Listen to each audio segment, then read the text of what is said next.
Hello, and welcome to Hard to Play, Roommates Gaming's bi-weekly video game focused podcast on our new day, Friday. Yeah. We were doing on Thursdays, but we decided to just push this back and readjust everything. This will go up every other Friday, and we are moving the sausage tray as well to go on this opposite Fridays. Coming back to it, my name is Justin, this is Josh, and Eric. We're here to talk about video games, do some fun stuff. Woo. Today, we're going to go over the Final Fantasy VII delay because we don't care that Avengers got delayed. We're going to talk about the Smash announcement, which at the time we're recording is happening tomorrow. And at the time you see this video, it'll already be out, so you'll know what we were wrong about. How are you enjoying Sora? Is he fun? I don't think he'll be fun, but I mean, I could be wrong. It's not going to be Sora, and it's not going to be launch. We'll get back to that. We're going to talk about the new Xbox and the conundrum with its exclusives. And that's all we're going to say about that for now. We're going to talk about how Sony is skipping E3 and how I was wrong about saying they weren't going to do that. So that special guy in our Discord, way to go. You got me. Another victory. Have you met Roommates Gaming? I was going to keep it. Totally was going to keep it. You can find us on YouTube or on Facebook. This is where we put most of our videos up and where most of you guys see them. Every Monday we have a new gameplay video. This past week we had Property Dads go up with me and Cameron, and it was a lot of fun. And there will be more of that coming later, but not so soon because this coming Monday will be Castle Crashers. Yep. Part 2 of Josh, Eric, T, and myself playing through. And Getting lost in it. Getting lost, fighting pandas. For 15 minutes straight. Yep. Almost giving up until a very rousing speech. Looking forward to it. That's good. You can catch all that good stuff when we share it on Facebook, or you can catch it on our YouTube page, youtube.com/roommatesgaming. While you're checking that out, go ahead and check out our Twitter, Instagram. I already said the Facebook feed. Check out our Discord. Links to everything will be below. You can check all that out. If you like listening to us on audio instead of seeing our somewhat attractive faces, you can check us out on iTunes, Google, Spotify, Anchor, pretty much any platform because we just throw that shit everywhere. We're little sluts. Yes, podcasts. we are. Now, with all that good stuff out of the way, we have one more thing to address before we get into our topics for the day. Josh, what do you got? Well, today being Friday, the day that this don't think about it too much. Today, probably either the same time this comes out or later today, we'll be making an announcement. We've been teasing it for 2 weeks, or a little more than 2 weeks. But we have a special event coming out that'll be on January 25th over on Twitch. It's a celebration of 100 plus subscribers, and it's something that we've kind of talked about for like a little while because we've always wanted to like do more than just what we do a little more things that are more involved in bigger productions. But we're doing the Roommates Gaming seasonal event, the Winter Olympics. I just want you to know, in my head, that read as Roommates Gaming seasonal events. The word colon. Winter Olympics. The colon Winter Olympics, yeah. We'll be making sure that our bowels are real nice. It's all about bowel strength. Do those sphincter tightness. Yeah. Get yourself ready. It's cold outside, so you got to make sure you give a nice hot shit. Yep. Get them hot snakes out. So I said that we need to keep that short, concise, and now I'm making jokes about butthole exercises. Welcome to Roommates Gaming. We make butt jokes. But yeah, so if you follow us on Twitter, Instagram, Facebook, and YouTube and stuff like that, you'll definitely see the full rundowns, notice and stuff like that. But I guess we can go ahead and say we're like 5 events. We'll be playing ragdoll runners for 100-meter dash and long jump. We'll be playing Mount Your Friends 3D for gymnastics. We'll be playing Gang Beast for wrestling, and then Mario Tennis Aces for, well, tennis. So It's actually actually, it'll be for Palm. It adds up. Yeah, I was about- It adds up. It checks out. it's actually beach volleyball. So. Oh yeah, true. But this does seem like all summer events for a Winter Olympics. But we're having a Summer Olympics this year. I said for long jump in. Yeah, Ragdoll Runners has two. Okay. Yeah, 2 events. Okay. 2 events for Ragdoll. Okay. But these are all summer events for an Olympics. Yeah. But we're having a Summer Olympics this year, so fuck it, why not? Why not do summer games in the winter? Just because it's called the Winter Olympics doesn't mean you have to actually acknowledge that it's winter and play winter things. But this is a 4-part event that we'll do throughout the year. We already have a summer event, and it's Smash, so we can't do the Olympics then when it'll actually be taking place. To be fair, it's been it's been a abnormally warm winter. It has been. It's like Yeah. 60 degrees outside. It's just second summer, honestly. Exactly. So it all fits. All right. So more information of that will be coming out Friday the 17th. Yep. The event is going to be Saturday the 25th. Yep. Right?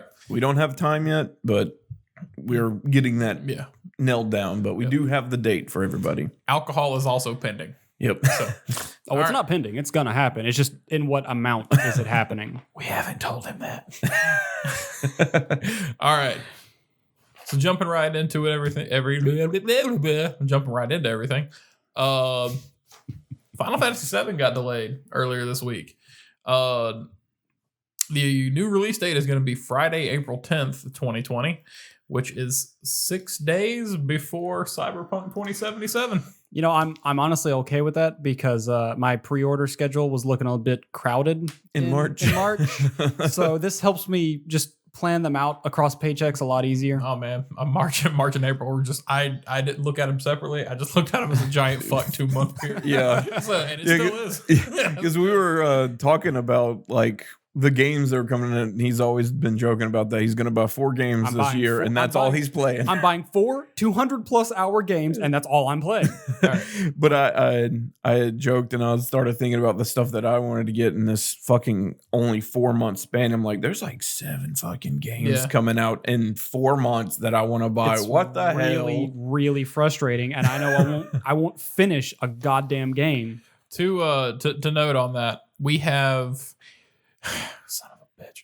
All right, so we have Final Fantasy VII Remake now moved to April 10th, but Eric has Neo 2 on the 13th. Which is the of priority. March. It's the priority. Animal Crossing New Horizons on the 20th is my priority. Doom Eternal looks interesting, but it doesn't even place on the rest of this list for me. Persona 5 Royal on March 31st. Resident Evil 3 on April 3rd. Cyberpunk 2077 on April 16th. Josh's priority. Yep. Yep. And then in May, you have The Last of Us Part 2, which for me, just, you know what? Fuck everything. On top of that, I famously said, even on this podcast before, that I found out that on Animal Crossing, if multiple people play on one physical copy of the game, that you share an island.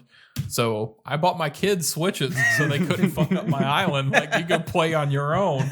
And now I'm just like, all right, so Animal Crossing times 3, that's $180 plus this, plus this, plus this. It's ridiculous.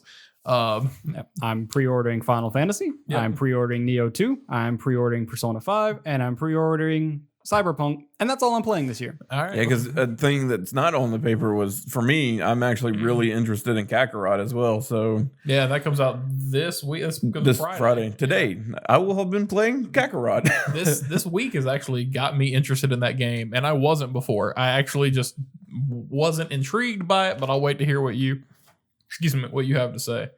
On the Final Fantasy VII note, the delay was announced by producer Yoshinori Kitase, which I didn't mess up before, and is intended to allow the team just a few more weeks to apply final polish to the game and deliver the best possible experience, unlike I'm doing with my wording during this podcast. You should have delayed it.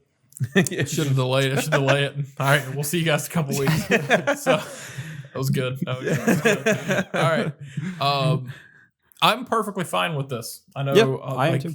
And the funny thing is, usually when you see a delay online, it's followed by uproar. Yeah. I've seen nothing but positive responses to this. I'm surprised that it's mostly positive because I expected it to be hella negative. But honestly, I feel like people are used to Square delaying their games for True. extra polish because I mean they do it literally every game. Yeah. Look But- how long Kingdom Hearts 3 took. Yeah. And Final Fantasy 15 got delayed for like 5 years. Yeah. It became a whole new game in that time. It was a whole new new game. game, Definitely more than 5 years. But just usual, the internet's response to anything like that is negative. Right. So I'm really surprised that it's positive. And I'm surprised it's positive specifically for the remake, just because it's the remake, and the fact that it's already been technically delayed before that. I know they announced it like 3 years ago, like, hey, we're working on this thing. And then just not a word about it. And then they went, it's going to take a little longer than we thought. See, the thing is, I don't know, we've talked about this before. Like, they announced it technically, was it 2015, 2016 when they? I think 14 is when they first they didn't show off the game, but they should. Damn. They showed like the emblem. Yeah. And like, we're working on something. Yeah. And then 15 is when that I think the trailer came out. before that, they showed off that tech demo for the PS3, you know, when the PS3 was a launching console. And you got to think at some point they were working on asset, you know, at least asset design. No, I guarantee you, like when 15 was still in production, they were still like putting together assets and whatnot for this. This would work well if we ever decided to redo Final Fantasy VII, and just pushing team to team. So I really expect this to be kind of an amalgamation of 20 different teams that have ended up working on this, just moving from island to island there. Hell, it might not even be like the same thing that from what I've seen that it started as. From what I've seen from like what people were able to show from like demos and whatnot, the combat looks pretty reminiscent of the 15 tech demo that we got before they changed the combat to what it became in the actual game. It's pretty reminiscent of that combat. It's like got like Dissidia mixed with like it's like Dissidia meets Kingdom Hearts crossover type gameplay, and I'm fine with that. I'm here for it. It looks like combat that will be fun for someone like me who really likes hack and slashing and having that like fighting game combo system, but not in a fighting game because I don't like fighting games. But I don't like having to become. I don't like having to become a game developer to understand how your game works, and that's how I feel fighting games are. So I don't like them. Yeah. But hack and slashes have that kind of same thing where you have combos and you have to kind of understand frame data a little bit, but it's less necessary. But Final Fantasy VII, the remake, has enough of that to make me go, I'm probably going to have fun with this combat. Yeah. Like when they first showed off gameplay for Final Fantasy VII and you see the over the shoulder for Cloud and everything like that, I think the biggest thing that caught a lot of people off guard was, where's my ATB? Because I like my turn-based battles here. And they got it. Like it's still a function there. And there's been some promotion over what I think it's called classic mode in this game. Yeah. But I don't know if that actually turns it into a stop turn-based battle or what the deal is. But all the way around to say you don't have to worry about only using Cloud. You can still come back to use other characters while you're playing through this. They showed it off now that you can bounce freestyle between them. And that's something you could do in 13 to a certain degree. Yeah. And it's not something you could do in 15. Yeah. And I said that. Well, you can now in 15. You can play as other characters in 15. Well, now, like at launch, you could just jump around. But like, even you can only play as those characters in their stories. In their you can't switch to them in the main game, which is something I was kind of disappointed when I first played 15. I was hoping you could switch between the 4 characters so you could have 4 different play styles, because when you're watching them do stuff, they all play differently. You know, Ignis uses magic and guns, and Prompto Ignis uses magic uses daggers. Prompto uses guns. Yeah. And cameras. And you know, Gladiolus is just a big tank wrecking face dude. Yep. So I was like, oh, cool. So it's a different party style that doesn't really change. We can't switch out our party members, but at least we'll be able to switch through them. No, just playing Noctis. I mean, whatever. Yeah. I still enjoyed it, but I do like that they're bringing that into 7, that you can actually switch between your party members, so you can have like in the original ones and other classics before that, you can actually have different play styles if you want to change it up some. And there's mechanics in there where your characters actually combo with each other, and it's actually beneficial to set up a move with like Barrett and then switch to Cloud and keep the ATB going so it keeps it slow so you can actually get the command out fast enough. Unless you're good and you just have mutant fingers and you can do things like frame one button presses. Knowing that this game is episodic, I'm interested to see what this means for the rest of it. Like, I guarantee you this is a good move for the launch of Final Fantasy VII Episode 1. Still not knowing where that episode is going to end or what's coming next or anything else. I'm okay with this. Really just want to know, how many times am I going to spend $60 on this project? Or is it going to be buy this as a base game and then upgrade? I'm really hoping the first one is full price to cover production costs, and then the next ones will be more like installments on top of this one. Yeah. That would be the nice thing, but they've taken so long and they've pushed this one back again. I don't feel like we won't get... Part 2 is going to be on PS5. Like, I'm pretty sure, hands down, that's the next one that's coming out. And I feel like since these have been taking a long time, they're slowly working on Part 2, but I feel like it's probably going to be like 3 or 4 $60 games that we have to buy. Because if it's taken them this long to get Episode 1 out, I don't feel like Episode 2 is just going to be like, hey, here's a half a year and here's Part 2. It'll probably take a year and a half to get the next one. And by then they'll be like, you can buy another $60 game. Because we don't, like we said, we don't know when the game actually stops, how much is in the game. They've said like 20 to 30 hour game. So who knows if the next one will be a 20 to 30 hour game, and then if they haven't even said how many parts. Is it going to be 2 to 5, 2 to 3, is it just going to be 1 or 2? Like, is it going to be all of the Midgard stuff and then all of the open world stuff? Are they going to cut out all the open world stuff to just kind of make it more episodic? I mean, like Midgar in and of itself is like, it's the first 7 or 8 hours of the original game. But that's in that top-down isometrics, rat box kind of view for it. And they've already said they're adding story to certain characters. They're adding more depth to that world, which makes sense. You enhance the scope of it, and there's got to be more to it. Yeah. Well, if you break it down into like the actual discs that came from the original game, disc 1 doesn't take that long. Disc 1's literally just an introduction to the game. Disc 2 is the biggest part of the game because that's where all the open world stuff is. But as far as story goes, there's not really a lot in Disc 2 unless you're like determined to do everything in the game. Then there is a lot of story because there's a lot of side quests and character stuff. There's a lot of story in that world, but there's a lot of jumping around in Disc 2 because that's Disc 2 is when you really get introduced to the open world of the game. And as the only thing I can remember from Disc 3 is literally the boss fight at the end. But I'm sure there's more on Disc 3. And that's just because you replayed it so many goddamn times. But Disc 2 is so big, it's literally the only part of the game I really remember. So I could see this one being obviously everything on Disc 1 because Disc 1 is mostly just Midgar. And then maybe a little bit on 2 because there's the Midgard stuff doesn't really finish on Disc 1, especially if you're stupid and you get distracted by the open world stuff and the game forces you to put in Disc 2 because you're distracted. So I could see the 20 to 30 hours being everything that happens to Midgard.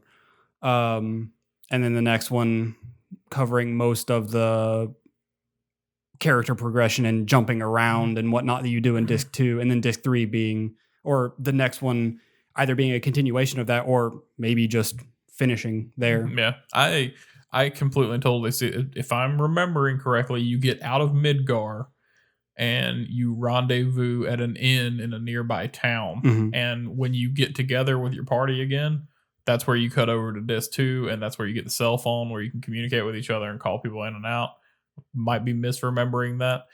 I'm But, sure there are some details in there. But yeah, like I think that's where they're gonna move that point. Like if they're if they're gonna cut up the story that way and be like, all right, so this is the contained Midgar portion, and this is the open world sections that you can bounce around to get more backstory. We're gonna kind of force you to take on more of that than you had to in the original, and then this 3 for the ending, right?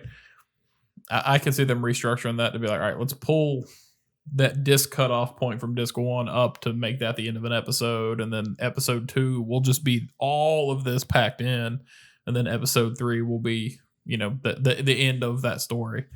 But we'll still have to wait a little bit to find out. But it's not too much farther until we find out at least how it starts. Yeah, because we've talked about that before. Like if they did do that, like that's another reason why I'm like part 2 might take a while. Like if they want to bring in the open world, because I know you said that you would be a little upset if they took that away from you and made it like, here's this next point, go to this next point kind of thing. Yeah, if you take out Golden Saucer, I'm going to riot.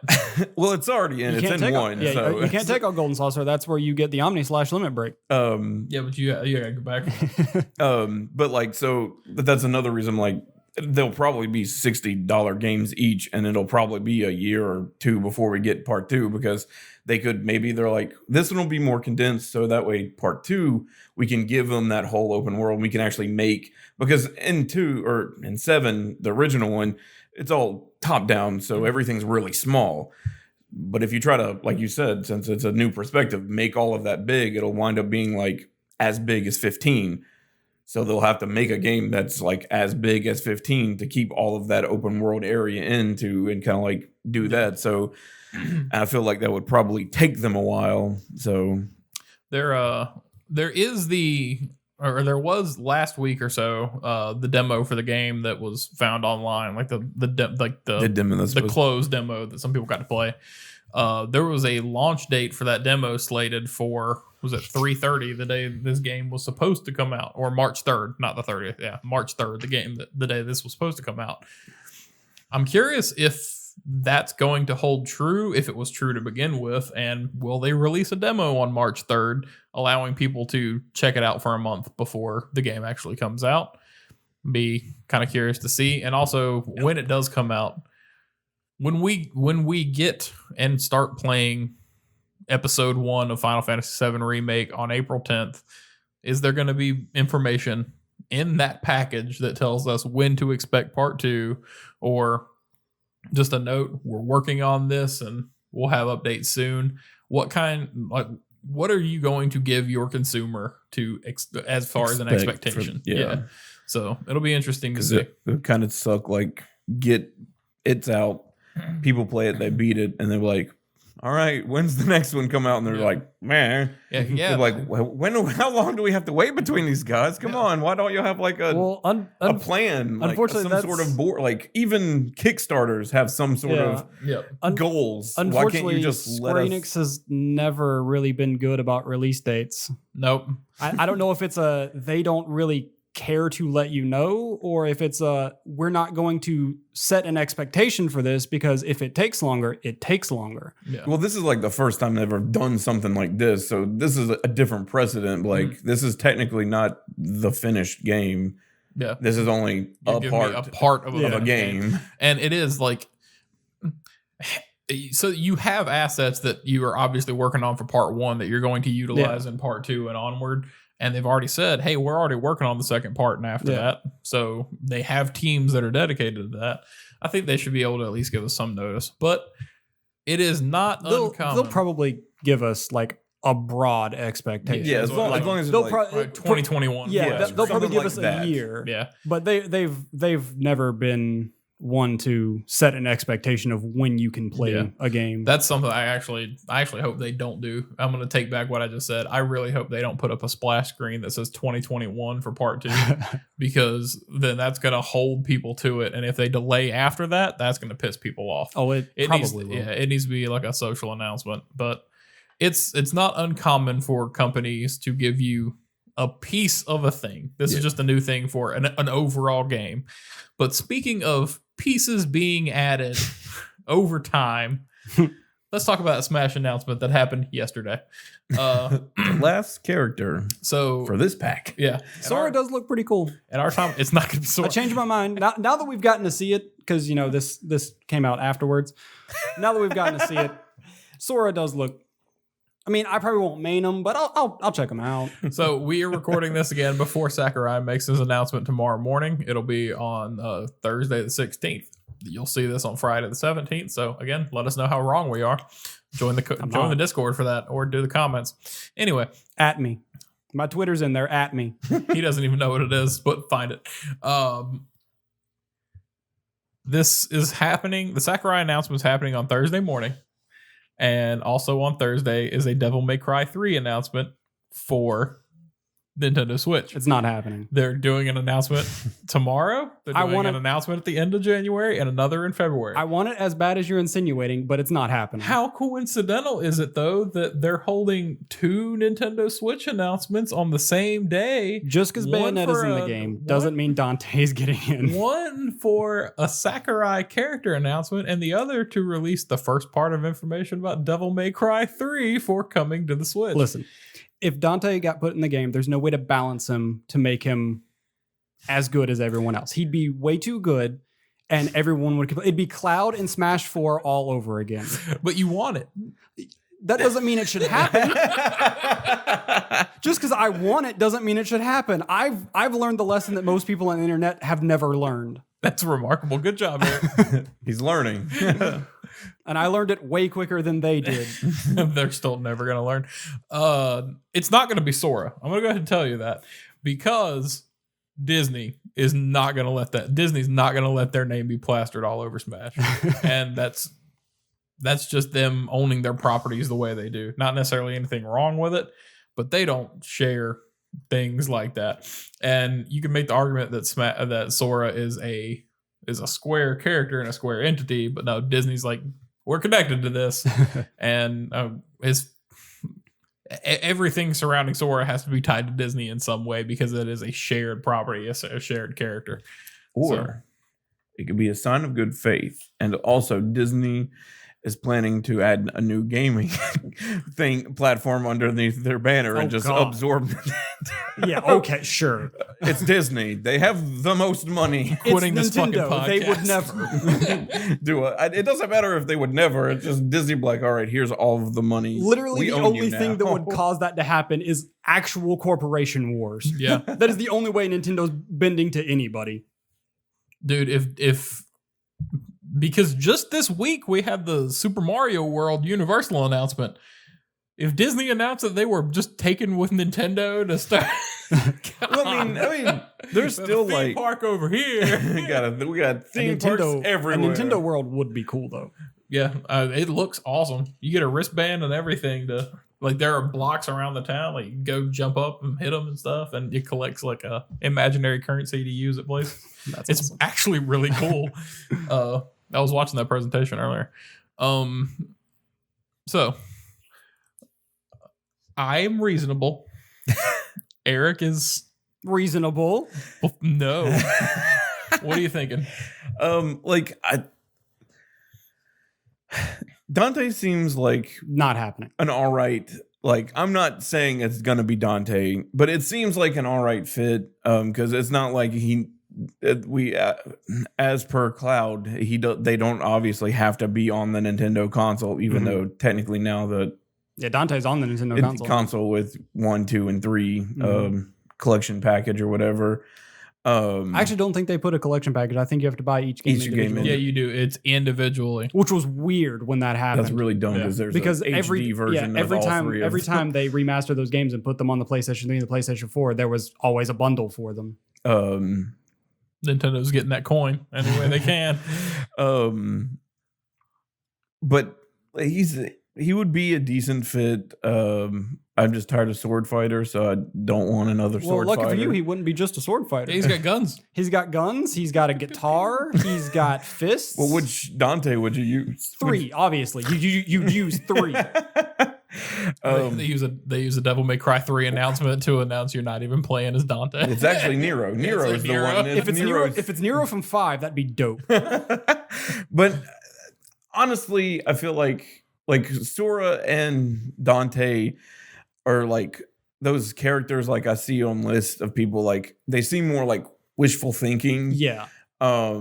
But like You're going easy route. I can feel it. but I, honestly, like it's the path of least resistance. I don't necessarily want it. I wouldn't really play it. I wouldn't really play this character, but like it seems like it'd be a good fit because of the game that it is, Minecraft. Yeah. Like Minecraft Steve and then Sarah, the female version. Yeah. Obviously easy palette swaps. They have a bunch of tools in the game to use as weapons or move sets. It It would would knock your block off. it would, broaden Minecraft, Steve and Sarah would make a lot of sense. it would or is her name I think it's Alex, right? Yeah, it's Alex. Yeah, Steve and Alex. Because everyone was confused whether it was supposed to be a girl or not because Alex is unisex. It's Steve and Alex. But it would help further Nintendo and Microsoft because Microsoft does own Mojang, but also they want it to be. they're like, when they bought it, they're like, this is not going to just become our thing. Yeah. We still want it to be the big. We're preserving Minecraft for what it was. Yeah. We still want that to be all encompassing. Anybody, if you play it on phone, tablet, all these things, we still want you to be able to do that. Good We just guy, want to make the money Microsoft. from it. Yeah, good guy, Microsoft. So like, I feel like Steve would be an easy fit. Yeah. To like, Steve is Nintendo already has the talking friendship with Microsoft. It would just be an easier step to be like, hey, here's a new character, but we won't know. Yeah. Well, you guys know, but we won't know until it actually comes out. But I feel like Steve might be a good one, but it's actually just going to be none of these three. It's going to be some random fucking character that is going to be a psych bike. That's actually it's going to be not the character on the bike. The bike, and you're just gonna play as a motorcycle. I think it should be the character on the bike because now I'm thinking about, was it Pet Sematary 2 when the dad, like the evil zombie dad, puts the motorcycle tire on the kid's face and revs it? I just want that as a final smash. Now You're welcome. Yeah, thank you. My whole world changed. They're actually using one of the DLC slots for another legacy representation, and we're actually going to get Gino. No, we're not. He died in a fire. I would love to get Gino, but we wouldn't get a Gino. Like that's that. I hate to say it, but that whole thing is just dead. It is never ever. I would love to see a 7-star remake, remaster, some sort of appreciation for it. I would. Gone. We had Paper Mario, but then they fucked that series up. Yep. We only had 2 good ones, and then all the rest suck. We had Thousand Year Door is dope. that's what I'm saying. Paper Mario, 1,000 Year Door. The next one sucked. Next one sucked. Next one sucked. Next one.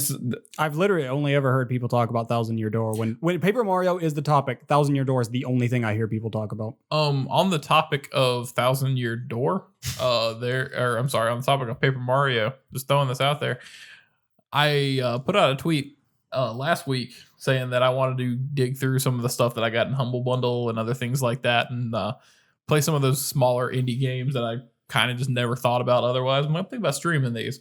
So I checked out 1 or 2, and there's one called the Swirl Scouts that I got, and it's basically Paper Maria, but instead of Mario. See what I did there?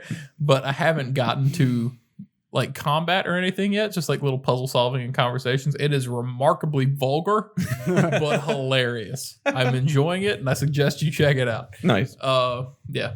Actually, a lot is Edelgard. Sorry, what? Yeah, Edelgard. It's Yep. Edelgard. Oh, I thought you said anal guard. It's Anal Guard. Anal Coming to Smash, Anal Guard. I mean, we do need more villain representation. For all the salty people playing Smash, Anal Guard. Keep that anus tight. Do you get butt hurt easily? Easily, yeah. Try Anal Guard. No, but Edelgard. It's gonna be. How are y'all enjoying Edelgard? We do need more villain representation. So yeah, man. Sure. Yep. She's not a sword user. She uses an axe. So. But she has all of the maneuvers of a sword user. For confused audio listeners, Josh just took a drink of water and gurgled an answer. Because apparently he can try to speak and drink at the same time. That had to come out because I just mentioned no more sword characters. I'm tired of them. All right. You're right. It's actually going to be Travis from No More Heroes. I would actually really. Oh. That would actually be dope. He'd be a sword user though, That Josh. would I don't care. They're making a new one. His down B can be charging his sword. I think I don't know if they. put that one in a T-rated game because I don't he's know, jerking it off. He's just shaking the batteries to get electricity going. They're gonna be there's supposed to be additional characters after this pass. Yeah, there's another yeah, pass. yeah, there's a coming season out. 2. I would almost think that Travis is gonna be He has to, that. especially since they're yeah. making a new game that's Yeah. supposed to come out this year, or Yeah. supposed to come out Yeah. this year. I really feel like if it's not this pass, next pass gotta he's be. primed to be an addition. Yeah. So Steve, I think, is a good recommendation. I can totally see that happening. Yeah. Master Chief, not so much. No. I hate the people that say Master Chief. It has to be a joke. Why? It has to be a They joke. cannot be serious about that. Microsoft is weird with their properties, but they are cool with sharing them out to Nintendo, and it's good to see that relationship. But on the topic of Xbox and Microsoft and their properties, the headlines are floating around that the Xbox Series X is our next topic. The Xbox Series X will have no exclusives for the first year, and that is poorly worded because it's not going to have exclusives for that platform. Yeah, that's say Series X only. Yeah. Kind of, yeah. They'll be playable, like at least their first 12 months of consecutive titles will be playable on Xbox One. And of course, all of their first party titles are available on PC and allegedly going to be in the Game Pass service. So I think this is weird as far as promoting a new console to say that they're not going to be there. Yeah, it seems weird. Like on paper, it just seems very obtuse. It does seem weird. And that's pretty much all I'm going to get into about it.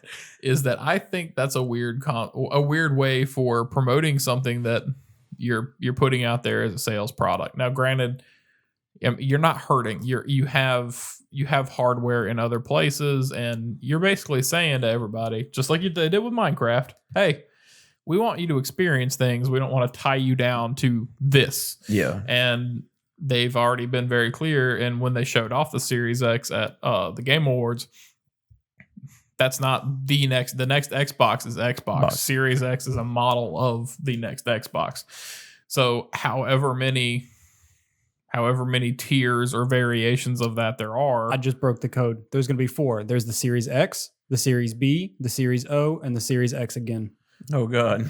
It's actually Series S, E, and X. Yeah. It's the Series X. Yeah, that's exactly. It's going to be the Series S, the Series E, and the Series X. That's exactly what. Series S small, E for elite, X for extra. Yeah, extra. Xbox. Extreme. Yeah. And they're going to be connectable and stackable. Yep. They're all little towers. They're all little towers that just connect together. Yep. They get stronger when you connect. So when you put the S, E, and the X together, you get the Xbox X. I'm going to buy a bunch of them and just line the walls of my room with them. And then you'll die. I'll just have a supercomputer in there. What you do is you buy enough to build a hammer. You crush PlayStation. That's what they're planning. Yeah, that's what they're doing. By our powers combined. So I think that's a weird business approach. Especially if you're trying to get people to play on your latest and greatest. From parents and things like that specifically who go into a store like, I can get this game on the Series X, but my kid already has an Xbox One, so why do I want to pay for this extra thing? I feel like that next level, that next generation exclusive feeling is being taken away there. And that's the only... I think they're delaying it, but that's pretty much it. You know what I mean? Because Sony is going to come out, just like Nintendo did. They're going to come out with games that you can only play on the next generation of hardware. So I feel like I feel as a consumer like that takes away from the incentive of buying a Series X. Not that I necessarily would anyway, because I have an Xbox One and I have a PC, and if I can play those games on either one of those console or either one of those systems instead of spending $400 or $500 on a new system to play games on, I'm probably going to do that. Unless I see something that just absolutely floors me. I don't know. If you fix the UI on the Series X, God damn it, I might buy one. If it's not what we have on the Xbox One. Yeah, because the Xbox One UI is god awful. It's so bad. Like I'm still already. I know I'm getting a PlayStation just because they have series of exclusives that appeal to me. Things that I want to see follow through. I want to see come to fruition. They own studios that make games that I appreciate the caliber of, but. What are your thoughts? See, I think they're not necessarily worried that you aren't interested in buying the next console, because I think like their idea is they just obviously they probably will eventually phase out, like by the next holiday Xbox One will probably be phased out.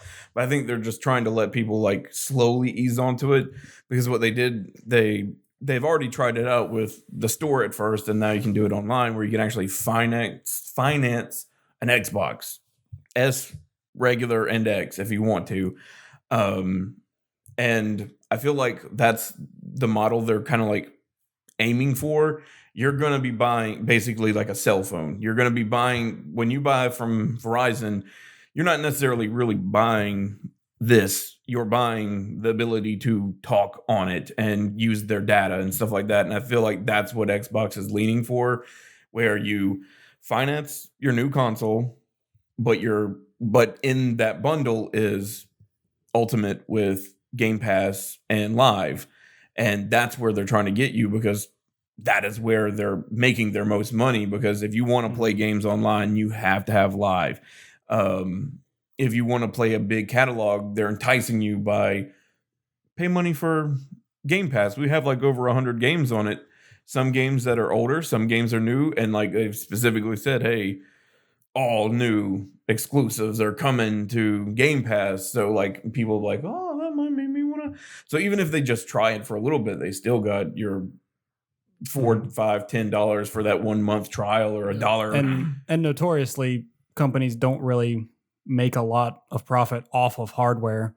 I mean, just because of like for game consoles specifically, the graphics cards that are used in them, most of the time those come from AMD or Nvidia, which means Nvidia and AMD get part of the sales of that console. They're both running AMD, if I'm not mistaken. Okay. Yeah, I think both of the new ones are using AMD. And then any of like the circuitry in it, if there's a patent on that, whoever owns that patent gets the money from that. So I could totally see them just not really like this being like a turning point where they're like, honestly, who cares? Realistically, like most of the overhead that you have for consoles are not in the actual like development of them, but the R&D teams, the technical support teams, the people who actually have to research, like, all right, there's a bug, we got to figure out why it's going on.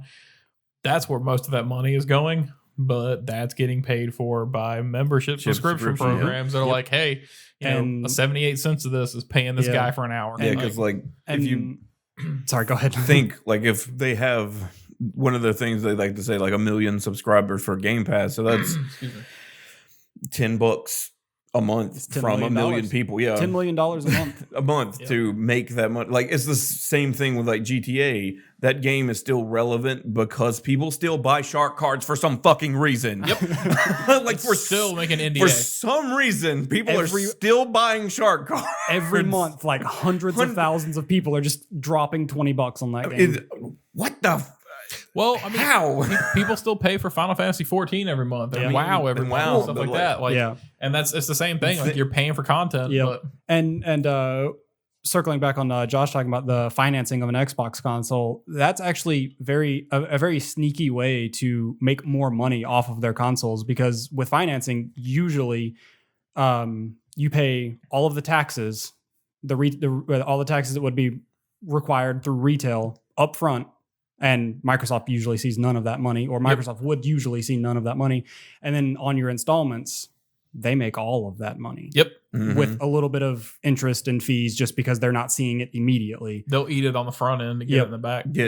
So they're going to end up making more money off of consoles that way. And if the series line is how they plan on doing it, that fits perfectly, because then they could be like, oh, well, you have your low, your mid, and your high tier, and they all cost varying amounts of money. This one might be $400.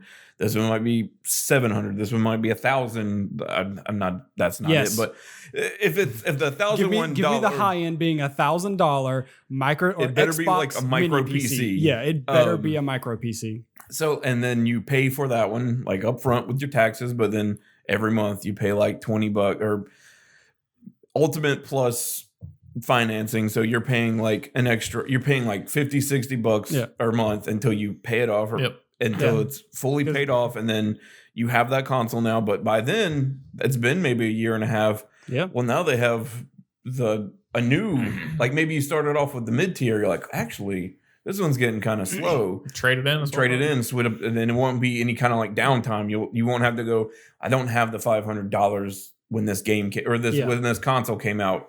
Well, you don't have to worry about having that $500. You just got to pay the $80 tax up front. Bam, that's in your house that day. Yep. And with the financing, I'd be totally willing. Like if they wanted to have like a high end version that's essentially basically a PC without Windows on it. It's literally just for playing video games. And I'd be okay with that because, like you said, that's going to be like a $60-ish monthly payment, assuming like a 2-year payment plan.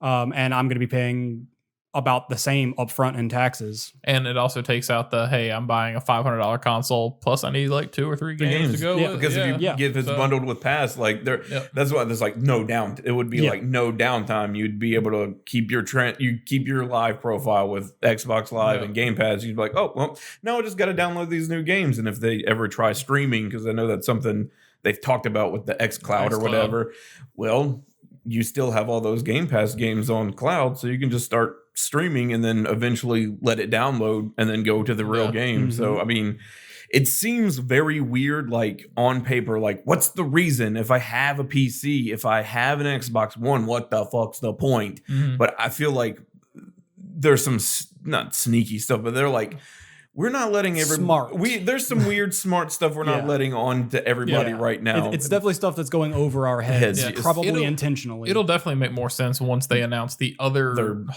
consoles and what that plan is going to be and how xCloud plays into it. What the final pricing on Ultimate is going to be, because it is understood that that's going to change. Like PC is going to change the lease. Right now, because I checked the other day because I had to renew my Ultimate. I'm one of those people like I want to buy a year. I don't want to pay for this shit every month. Mm-hmm. And I went and looked at it. I'm like, all right, so it's $14.99 a month for Ultimate if I want to get it for the console and PC, which I do, so I can just keep my Xbox Live and everything. Or $180 a year. I'm like, it's not terrible, but it's definitely more than I want to do. Yeah. So it's just one of those things where you got to weigh it out in the end and see what works for you. But I don't know. It's an interesting plan, and I think more or less this is the way that the media has been, and I don't like saying the media is a bad thing, but it's really the way that it's been construed in the announcements of saying, hey, it's the perception of the media. Yeah. And for a person who has an Xbox One that doesn't really play it, I'm like, you're not doing a whole lot to entice me to get one, but we'll see how that looks. Mostly what I'm taking away from this conversation is that I really want Sony to come up with a finance model too. I want Sony to follow this plan. It would be neat. And I think PlayStation Now is so much better than it used to be. Yeah, they restructured it, gave it a better price point and stuff like that. And I think it was just kicking the ass from Game Pass. Yeah. And they got rid of PlayStation View, and I'm like, that's fantastic because you're wasting assets building out that part of your business. Like, let that go. Bring in Hulu TV or YouTube TV, whatever choice you decide to go with as a partner, and find some way to focus out PlayStation Now as a revenue stream where you could do the same thing with Gold and PlayStation Now, just like Xbox is doing with Xbox Live and Game Pass, and let that kind of add to you. Put a better game lineup. And let people have that promise on day one, day and date, when they walk into a store to pick up their PS5, that they can go home and they can play their PS4 games or whatever games that you have on your service that day. Yeah. So that I don't, like me specifically or anybody, we don't have to walk in and spend an extra $60 for a 1-year PlayStation Plus membership that applies to PS5 and not PS4. Yeah. Like, that would piss me off even more, knowing that. And I'm a Sony fan, but knowing that Xbox is like, one subscription, like for all tiers. Yep. And if Sony came out and said, PS Plus for PlayStation 5 is a different membership than PlayStation 4. I don't think they would do that because Yeah, it wasn't like that with 3 and 4. That seems like it'd be a really obviously wrong place to go. Sony has made some obviously wrong choices a couple times. Yeah, they have, but I feel like they've gotten a lot better at understanding they have to follow some of the trends. I think they have to. Instead of going, no, we're going to forge our own path and we don't care what the trends are. I think they have to, and I think that's. I really want them to follow that financing trend because I really think it opens the door to having like $1,000 Xbox and $1,000 PlayStation branded mini PC, and they're just going, you can finance these. Maybe, Eric. Maybe that's something they're going to make in their announcement. Whenever they make an announcement, since according to our next topic, PlayStation's not attending E3 this year. Yeah. Earlier this week, it was confirmed they are dropping out, and per GameIndustry.biz, Sony will not attend E3, saying it is not the venue for what they are focused on for this year. Video games. So Sony also said that they will be attending hundreds of consumer events around the globe in 2020 to promote the current lineup of PlayStation exclusives, as well as the upcoming release of the PlayStation 5. So we can baseline assume that they are developing two versions of the PlayStation 5, kind of like they did with the Pro and the Slim now. That hasn't been confirmed or anything, but it's something that we can almost assume, right? I would like to see them follow that same sort of financing option as well. I would like to see them have a deliverable PlayStation Now experience, much like Game Pass, because honestly, kind of going against what I said in our last argument, I think they're going to need it. Yeah. Like if you're trying to convince people who aren't a brand loyalist to you which console to go with, Microsoft is delivering a lot more available titles across all platforms. Whereas, like, for people who are loyalists, like we're not in the console wars or anything. I'll buy whatever console looks like the best. Yeah. But like we do enjoy PlayStation. Yeah. So we're not worried. We're not worried about it. We'll get next PlayStation 5. Yeah. Whatever. I mean, I'm gonna buy a PlayStation 5. But if we weren't, honestly, like, and I haven't, like, the 360 was still probably one of my favorite consoles. Oh, yeah. But just because the PS3 just kind of sucked. But the PlayStation 4 is one of the best consoles like ever, and the Xbox One kind of fucking sucks. Just because how all of the things that when they said it, the price point of the initial, like, this is a media thing. No, give us the fucking games. Yeah. But like a video game console should play games. Yeah. That's all it should be good at. Yeah. But from the like outside, like if I didn't have a preference already and I saw the PS5 coming out, let's say it's $650. And then I'm just saying, let's give it a like. They've done it before. Okay, I'll say 500. Let's say 500 for the PlayStation 5. All right, cool. Or if it's something that they're going to continue, the price I can get the Series X for financing. That's only going to be $50 a month until I pay it off. But I could go ahead and start playing games right now. I don't have to buy another game with the PlayStation 5. Mm-hmm. I don't have to buy gold with it. I'm going to have to buy gold with the PlayStation. I'm going to have to buy a new game when it comes out. But with this model, I can just get this and take it home. Just start playing games. Which I hope PlayStation sees and goes, maybe we should adopt some of this stuff. Because now that they've restructured now, gold has always been a better price point than live has. It's been like $10-20 cheaper than live was. When you say gold, you mean PlayStation Plus? Yeah, Plus. Yeah. It's like what, $40 compared to 60. Yeah. So they have the opportunity to have something lower price point with now that they've made now cheaper. Now, and PlayStation Plus has always been lower. They can bundle those two things together and let you finance the PlayStation, take it home that day, and bang, out of the gate, you can go ahead and start playing games. You don't have to worry about, well, I need to buy a $60 game right now, but then that makes it $150 or $560. And if I want to buy live so I can, or Plus so I can play with my friends, then that's another $40 or Pre-tax. yeah. So I really hope they kind of adjust themselves to add to that model like the Xbox is doing, just so it's like more convenient for like consumers. Like, Yeah. And I feel like that's one of the reasons why they're like not necessarily focusing on E3, because E3 and them have had like spats in the past, and E3 is kind of changing. Oh shit, sorry, Okay. itself too, because now they've rebranded as and like this year is like influencer stuff, which is fucking stupid. Very It's stupid. very dumb. Like E3 started off as like a consumer event, anyways, or more like investor and like retail and consumer kind of thing, where there weren't public people, there was just like review people, magazine, newspaper, and like investor people. Then they were to show off new games, show off new products, kind of like CES, but with games instead. Right. Basically, them proving that they could earn the money they promised. Yeah, but then now they've like added more pageantry. That's becoming more like Comic-Con, and Comic-Con seems neat from the outside, but it's just a bunch of vendors everywhere. And if you get lucky, you might be able to get into a panel. That doesn't seem fun at all.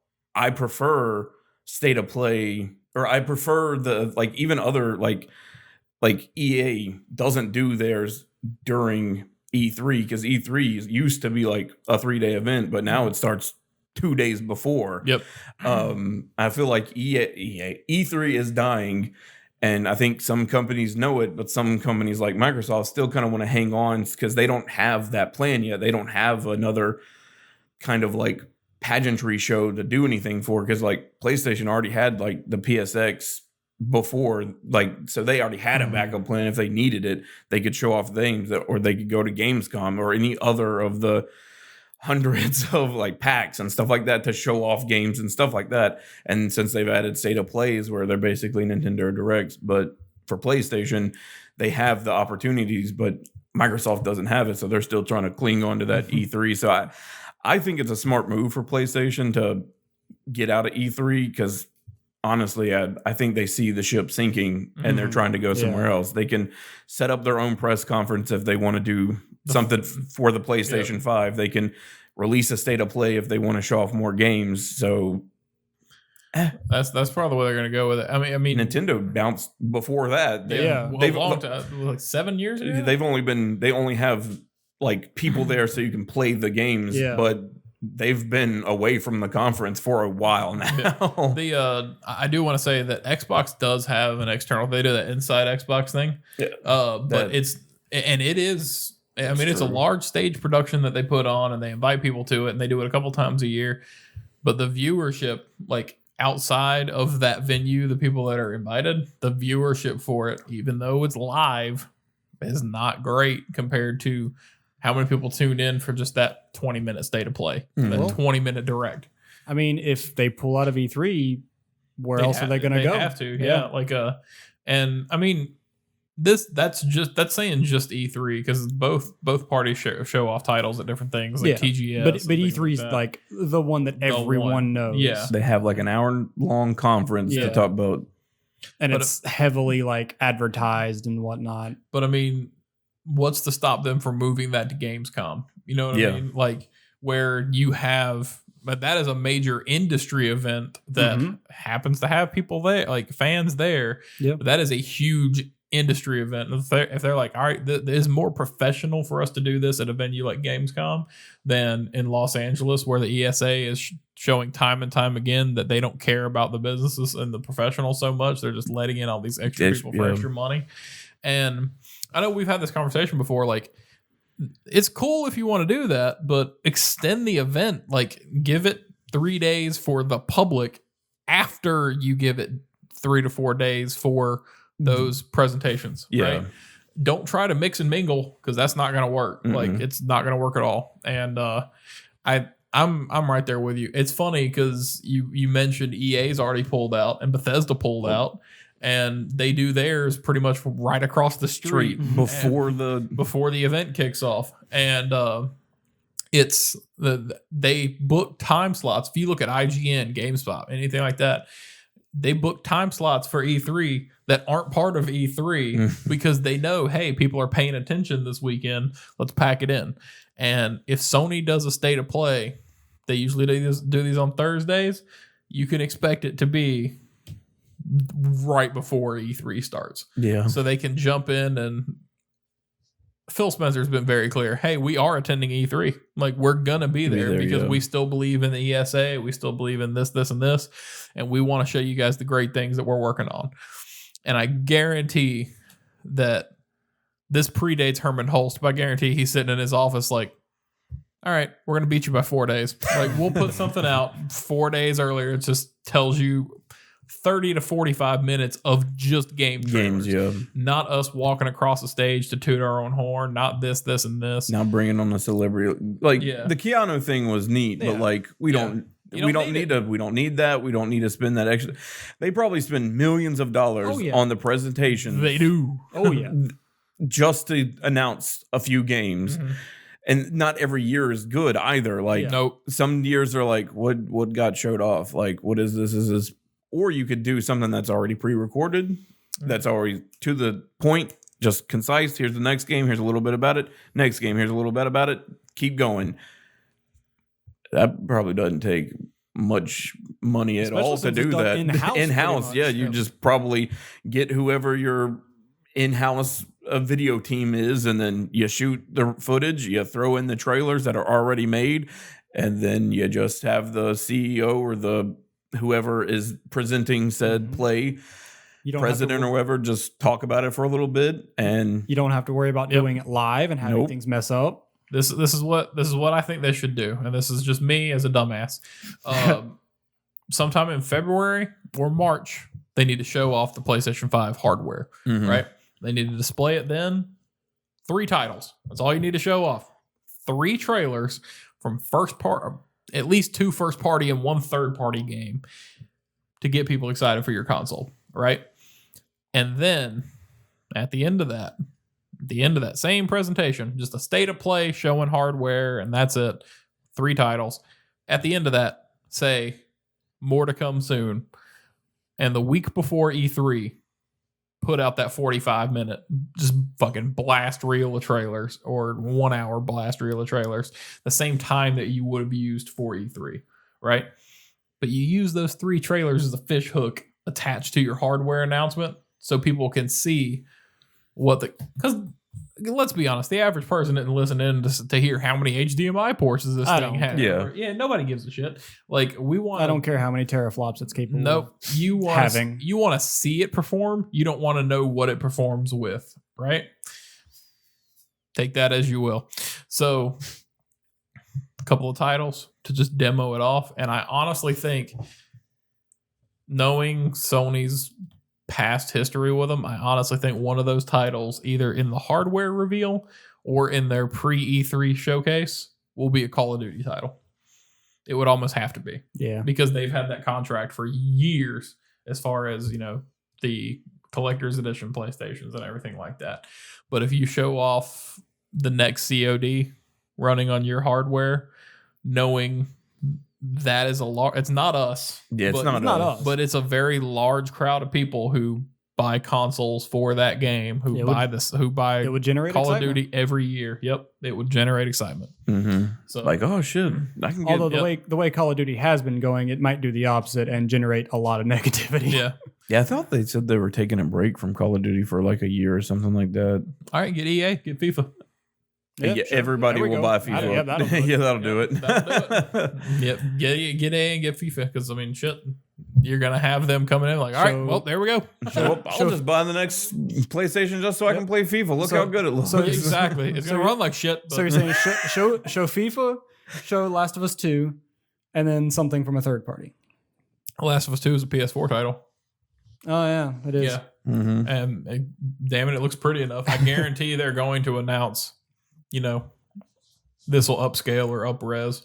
I can't help but feel like that's a reason that title got delayed when it did, and I can't help but feel like that's a reason that Final Fantasy VII is getting delayed. I can't help but feel like that's a reason that Tsushima's coming out in summer instead of last holiday or in the spring. Because they're going to be. They would have loved to hit the fiscal, but I think Sony sees it like, man, when we released The Last of Us and then we turned around and released Last of Us remastered. Yeah, like it hit hard. So if we just upscale those titles, that'll probably buy us some favor. Mm-hmm. I'm probably wrong in that, but I can't help but shake the feeling that might be a little bit of the reason for that delay for polish. Well, yeah, and also I feel like it'd be a great way to, instead of having to worry about, we don't have that many exclusives for the PlayStation 5, we may have like one or two. Well, we'll just put the game, like, I have a feeling that Cyberpunk 77 is gonna be a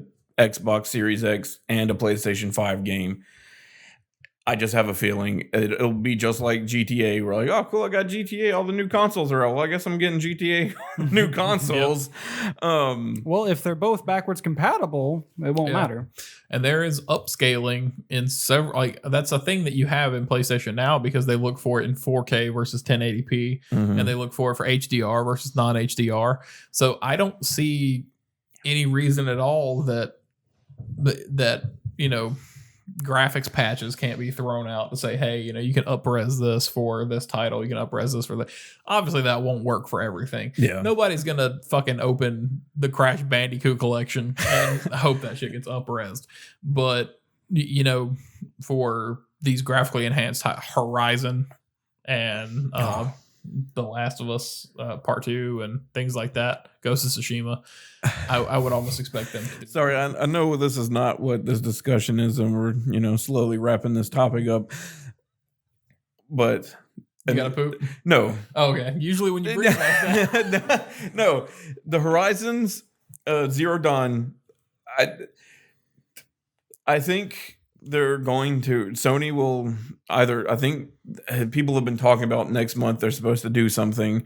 I feel like maybe one of those two games, or I think two of the games is going to be Horizons 2 and a trailer, or hey, Spider-Man 2 is coming, because they've already been trying to work on it, and it's Sony. They want more Spider-Man. Yeah. They've made money off of Spider-Man. Morbius trailer just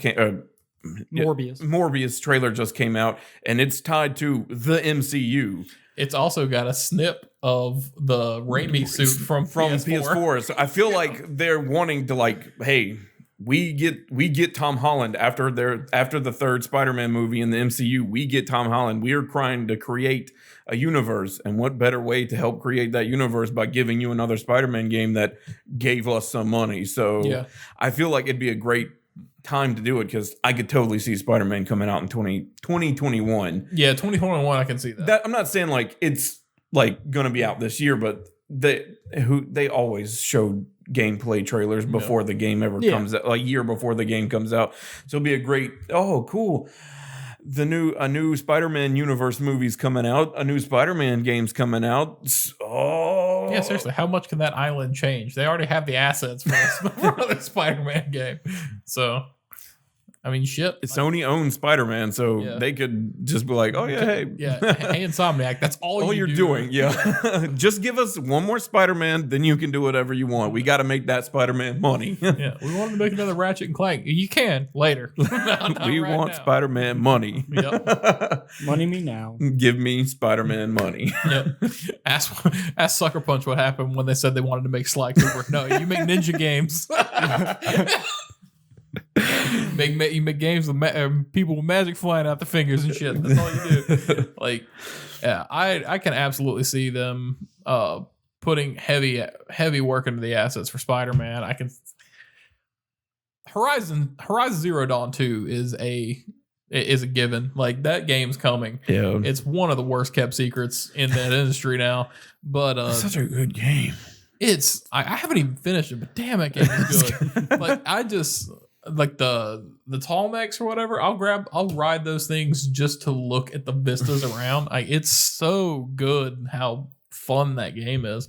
And I mean, I'm entirely in for it. I think Horizon would be a good first party to show off. Or in Killzone. A good Killzone would be nice. I like it. but I think that's one of the things that would hold off for the later presentation. Yeah. Because I don't think Killzone has the following now yeah. that it did before. And also, if you want to show off a first-person shooter, you need to show off one that's going to draw outsiders to your console. Like Call of Duty. Call of Duty. And because Xbox usually does like a Battlefield console bundle, don't they? Because EA is more for PlayStation, more for Xbox, and Activision was for Sony because they made deals with each other, and that's why Destiny got all the exclusives it got for PlayStation. Well, not anymore because Bungie dipped. Sony drops a Destiny 3 announcement. It's never gonna happen. But God, man, that'd be a crazy one. That'd also be a way to lose faith for a lot of people. That's what I honestly think is Sony needs to have something with a solid 2 to 3 game anchor. Something that generate excitement for the new console. Yeah, they don't need to mimic everything that Xbox does. I don't think Sony needs to have like an indie development program or indie outreach or anything like that. The buying or the model, like the phone model with financing and having Now and Plus bundled, would be a great, right now, a smart move to follow. Right now, PlayStation Now is too damn expensive for what it is. Yeah, like I like that they've put more things on there because they just added God of War. Did they add Spider-Man? Maybe. I can't remember if they put Spider-Man on there. I know Last of Us is on there, and they shuffle titles from time to time. But if you want to make that viable for the upcoming generation, you tell everybody, hey, we're loading all these awesome PlayStation 4 exclusives onto that service. So all of them are playable day and date on PlayStation 5. And if you get that message across, you can keep that price point where it's at, because that'll open up the library and that will attract people. Yeah. But like you're saying, bundle those together, put PlayStation Plus and PlayStation Now together in a subscription package.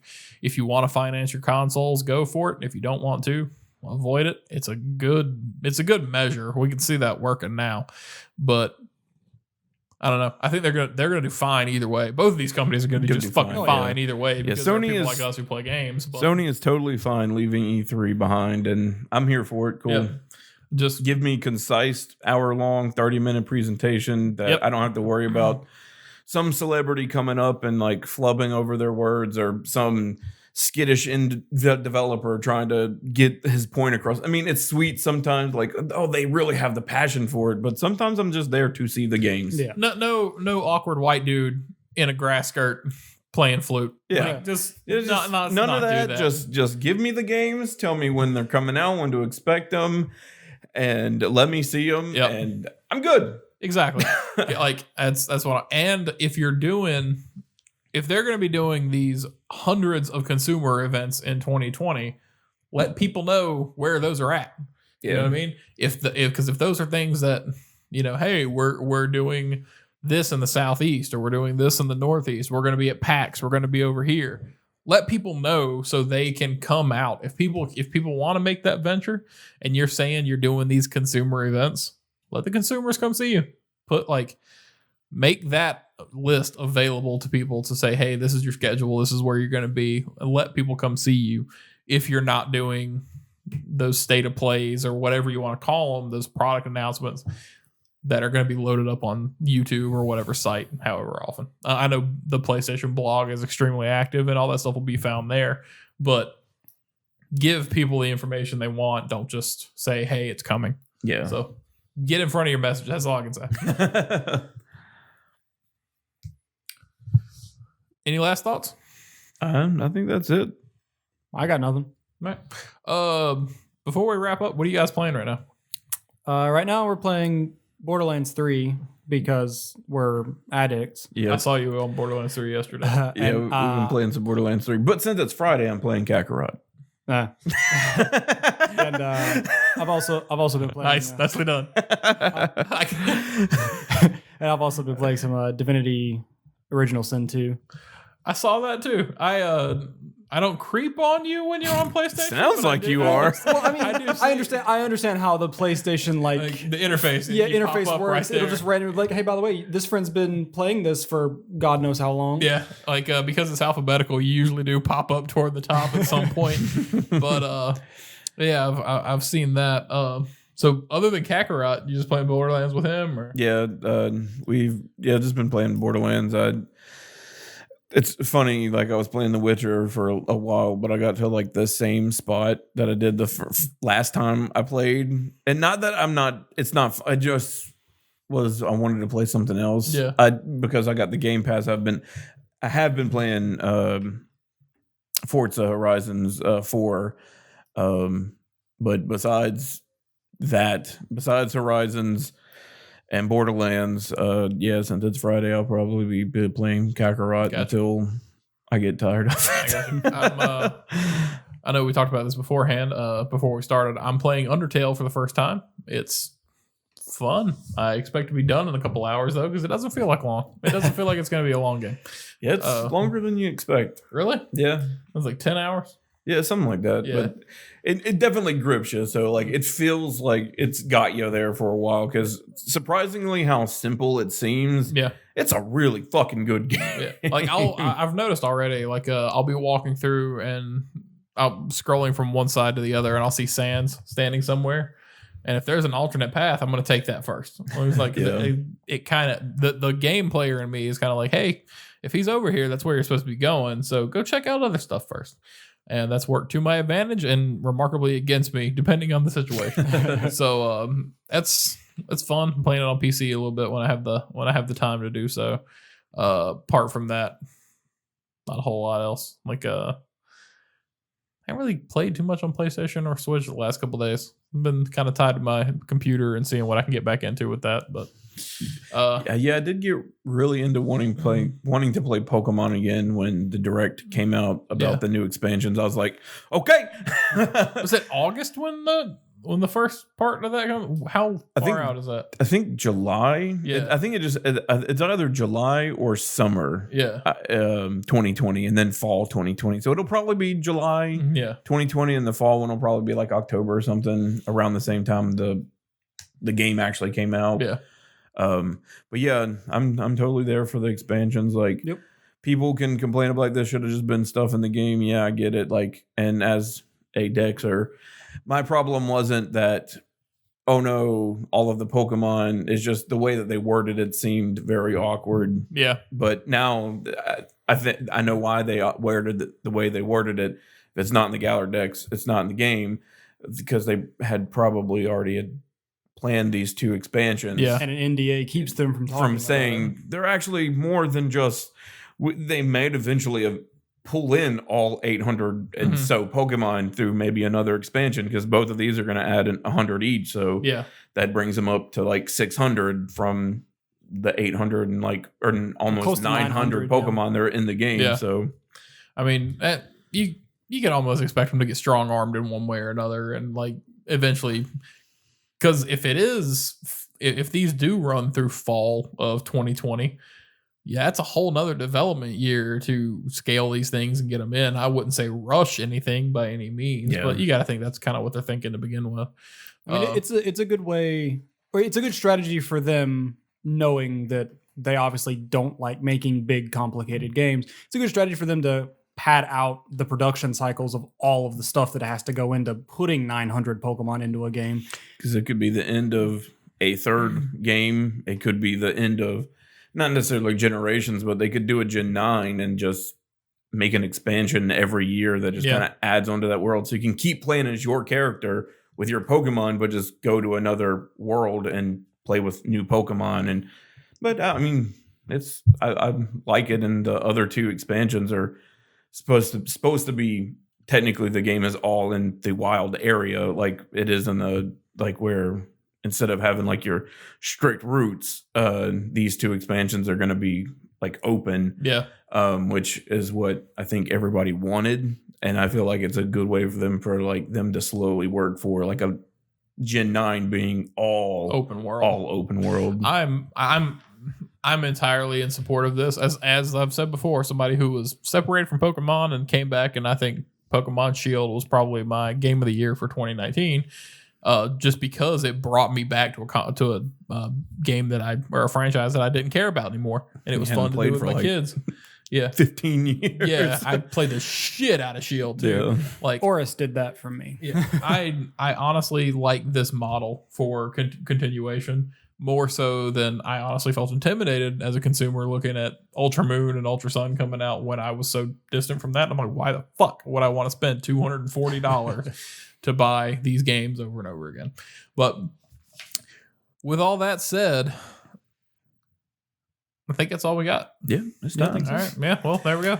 It's about that fucking time. Let's get the hell out. About that time. Again, we will be making an announcement sometime today regarding the Roommates Gaming seasonal event, Winter Olympics. Winter Olympics.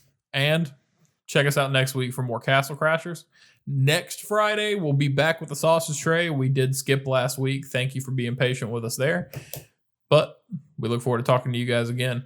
Please check out the links below. Join our Discord. Get in the conversation with us. Throw us some ideas for stuff you'd like to talk to us about on the show that we can talk about and entertain you guys for an hour and a half. Or just talk to us in the Discord because we like to talk in there and we are very active in it, surprisingly. So we appreciate your time, guys. Again, thank you for joining Hard to Play. My name was Justin. This was Josh. This is Eric. We'll see you next week. Bye. I'm going to keep this short and simple because this is bright. I'm Justin from Roommates Gaming. You just watched our video. We appreciate it. Give us a like, share, comment, subscribe. Watch this, watch that. Just do whatever you want to do from here on out, but give us attention first.